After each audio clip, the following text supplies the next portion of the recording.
상가를 투자하는 데 가장 많이 이용하는 방법 중 하나는 분양입니다. 전국적으로 분양사들은 많은 신축 상가를 분양하고 있는데요. 상가를 분양하기 위해 시행사나 분양 대행사들은 블로그, 카페, SNS와 같은 홍보를 하고, 이로 인해 상가 투자자들은 분양 상가에 대한 정보를 얻을 수 있습니다. 그렇다면 상가 투자자들은 이런 정보에 대해 조심해야 할 점은 없을까요? 오늘 영상에서는 주의해야 할 시행사들의 분양 상가 정보, 분양 상가의 장단점에 대한 내용에 대해서 얘기해 보겠습니다.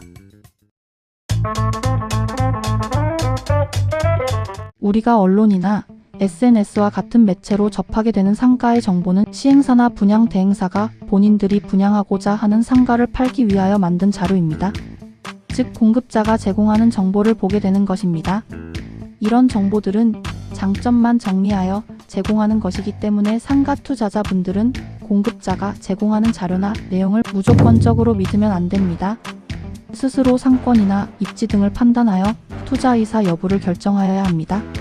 많은 상가 투자자들이 분양 현장에서 들은 내용만을 가지고 분양받는 것을 많이 보았습니다. 그 결과 성공한 경우도 있지만 대부분 실패한 경우가 더 많았습니다. 공급자는 상가를 팔려는 사람이기 때문에 약간의 개발호재가 있으면 그 개발호재를 최대한 부각시킵니다. 문제는 이 개발호재가 상가에 좋은 호재가 아닐 수도 있다는 점입니다. 주거용 부동산의 좋은 개발호재는 상가에는 안 좋게 작용하기 때문입니다. 다음 기사를 살펴보겠습니다. 개발호재로 관심이 높아졌고 미래가치, 분양 완판 등을 홍보하고 있습니다. 또한 한강 조망을 얘기하면서 프리미엄을 붙여 나중에 매매 차익까지 가능하다고 홍보하고 있습니다. 언뜻 보면 정말 좋은 상가 같이 느껴집니다. 하지만 자세히 보면 상가에는 좋지 않은 요소들이 있습니다. 이 광고성 상가 분양 기사 중에 야생조류 생태공원과 같은 녹지 환경이 조성된 자연 친화 명품 지역이라는 내용이 있는데, 사실 이런 큰 공원은 인근 상가의 상권에는 상극으로 작용합니다.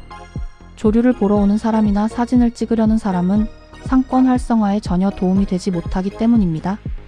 또 온양지구는 녹지율이 높아 저밀도 개발이 이뤄진 도시로 라는 내용이 있습니다.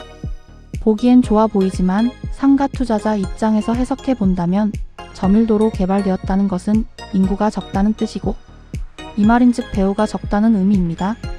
상권이 좋고 영업이 잘 되려면 고밀도로 개발되어 정주인구와 유동인구가 많아야 합니다. 이런 점을 모른 채 대부분 상가 투자자들은 시행사가 제공한 분양 정보를 여과 없이 받아들여 상가 투자에 좋은 요인이라고 오판을 하게 되는 것입니다. 전국적으로 상가 분양사들은 인근 개발호재를 분양을 위한 홍보에 적극적으로 활용을 합니다. 공급자 입장에서 당연한 광고이지만 상가 투자자는 곰곰이 생각을 해봐야 합니다. 그 개발호재가 향후의 상권에 도움이 되는 호재인지 아니면 독이 되는 호재인지, 상가에는 도움이 안 되고 주거용, 부동산에만 도움이 되는 호재인지를 스스로 판단하여야 합니다. 다음은 분양상가의 장단점을 알아보겠습니다. 먼저 장점을 보시면 분양상가는 선택의 폭이 넓습니다. 신축상가의 경우 몇 층, 몇 호를 분양받을지 고를 수 있는 선택지가 많은데요. 일반 매매상가나 경매로 나온 상가는 상가 물건 하나만 보고 투자 여부를 결정해야 하지만, 분양상가는 건물을 구분 등기하기 때문에 선택의 폭이 넓다는 장점이 있습니다.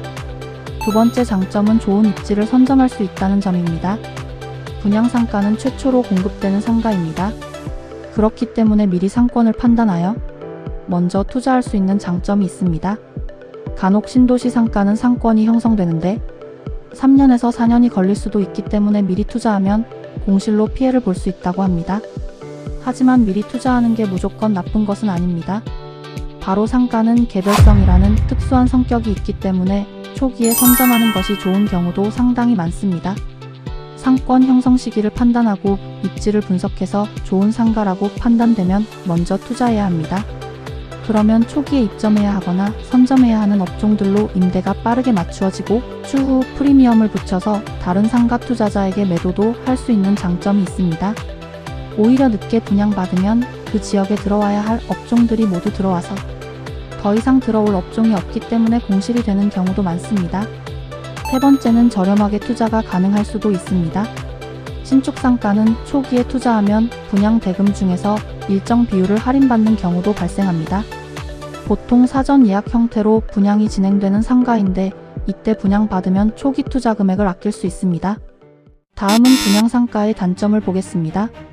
첫 번째는 상가 공급량이 너무 많다는 점입니다. 상가의 공급량이 많다는 건 선택의 폭이 넓은 장점으로 작용하긴 하지만 달리 보면 공실의 위험성도 높아집니다. 대부분 신도시나 택지지구에서 신규로 분양하는 상가는 공급량이 많다는 것을 염두에 두셔야 합니다. 두 번째는 상권과 동선 파악이 힘듭니다. 신도시나 택지지구 분양 상가들은 초기에 아직 상권이 형성되지 않아 상권 분석이 어렵고 입주가 대부분 되지 않아 동선 파악이 어렵다는 점이 있습니다. 매매상가나 경매상가 같은 경우는 인근에 영업 중인 업종들을 파악할 수 있으며 상권 분석이 상대적으로 쉽습니다. 상권 형성이 되어 있지 않고 임대도 되어 있지 않은 분양 상가의 경우 좋은 상가를 판단하기 쉽지 않습니다. 세 번째는 높은 분양 가격입니다. 분양 상가의 경우 할인을 받지 않는다면 상대적으로 분양 가격이 높습니다. 이렇게 분양 상가가 높은 이유는 기본적으로 토지 가격 때문인데요. 신도시나 택지지구에 공급되는 토지는 사업 시행사들이 취득할 때 예정가보다 150에서 300% 정도 높은 가격으로 취득하게 됩니다. 상업지역이나 준주거지역 토지는 평당 4천에서 5천만 원 정도로 취득하다 보니 상가 분양가가 높을 수밖에 없습니다. 이렇게 높은 분양가의 상가는 영업하는 임차인 입장에서 높은 월세 부담으로 이어져 영업이 어려워질 수도 있는데요. 이 때문에 상권이 안 좋은 지역의 상가들은 향후 임대료 하향 조정이 일어나는 경우가 많습니다.